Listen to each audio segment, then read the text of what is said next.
ನಮಸ್ತೆ ಗೆಳೆಯರೆ, ಅಲ್ಲಿಗೆ ಬಂದಿದ್ದೆ. ನನಗೆ ಒಂದು ವಾರ ಸುಮಾರು ಸ್ವಲ್ಪ ಮೈ ಹುಷಾರಿದ್ದಿಲ್ಲ, ಹಂಗಾಗಿ ವಾತಾವರಣ ಚೇಂಜ್ ಆಗಿತ್ತು, ನೀರು ಚೇಂಜ್ ಆಗಿತ್ತು ಅಂದ್ಬಿಟ್ಟು ಹಳ್ಳಿಗೆ ಬಂದಿದ್ದೆ ವಿಶ್ರಾಂತಿ ಪಡೆಯೋಕ್ಕೆ.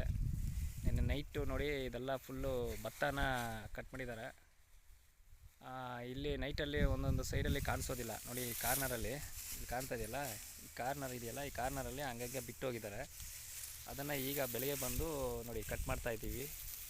ವೇಸ್ಟ್ ಮಾಡೋಕ್ಕಾಗೋದಿಲ್ಲ ನೋಡಿ, ಎಷ್ಟಿದೆ ನೋಡಿ. ಇದರಲ್ಲೇ ಒಂದು ಅರ್ಧ ಮೂಟೆ ಆಗಷ್ಟು ಬಿಟ್ಟಿರ್ತಾರೆ.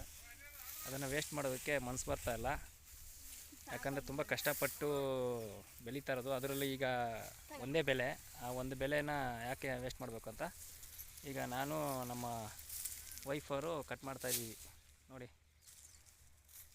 ಮತ್ತು ಇದು ನಮ್ಮ ಹೊಲ ಅಲ್ಲ, ಬೇರೆ ಹೊಲದಲ್ಲಿ ಬಂದು ಕಟ್ ಮಾಡ್ತಾಯಿದ್ದೀವಿ. ಅವರು ಬಿಟ್ಟೋಗಿದ್ದಾರೆ.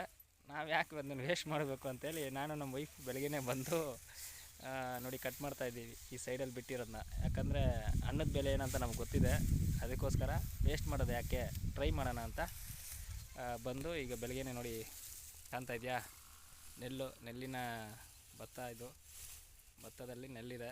ಈ ನೆಲ್ಲನ್ನ ತೊಗೊಂಡೋಗ್ಬಿಟ್ಟು ಮಿಷಿನ್ಗೆ ಹಾಕಿದ್ರೆ ಅಕ್ಕಿ ಆಗುತ್ತೆ. ಆ ಅಕ್ಕಿನೇ ನಾವು ಅನ್ನ ಮಾಡ್ಕೊಂಡು ತಿನ್ನೋದು. ದಯವಿಟ್ಟು ರೈತರಿಗೆ ಒಂದು ಬೆಲೆನ ಕರೆಕ್ಟಾಗಿ ಕೊಡಿ, ಅವ್ರನ್ನ ಬೆಳೆಸಿ ಅಂತ ಕೇಳ್ಕೊತಾ ಇದ್ದೀನಿ. ಅವ್ರು ಚೆನ್ನಾಗಿದ್ದರೆ ನಾವು ಚೆನ್ನಾಗಿದ್ದಂಗೆ, ಅವ್ರು ನೊಂದ್ಕೊಂಡ್ರೆ ನಾವು ನೊಂದ್ಕೊಂಡಂಗೆ. ಅವ್ರೇನಾದರೂ ಬೆಳೆಯೋದನ್ನ ಬಿಟ್ಟರೆ ನಾವು ಸತ್ತಂಗೆ ಲೆಕ್ಕ. ದಯವಿಟ್ಟು ಅವ್ರಿಗೆ ಒಳ್ಳೆ ಬೆಲೆನ ಕೊಡಿ. ನಮಗೆ ರೇಟ್ ಜಾಸ್ತಿ ಮಾಡಿ ಪರವಾಗಿಲ್ಲ, ಅವ್ರಿಗೊಂದು ರೇಟ್ನ ಕುದಿಸ್ಕೊಡಿ ಅಂತ ಕೇಳ್ಕೊತ ಈ ವಿಡಿಯೋ ಮಾಡ್ತಾಯಿದ್ದೀನಿ. ಎಲ್ಲರಿಗೂ ನಮಸ್ಕಾರ.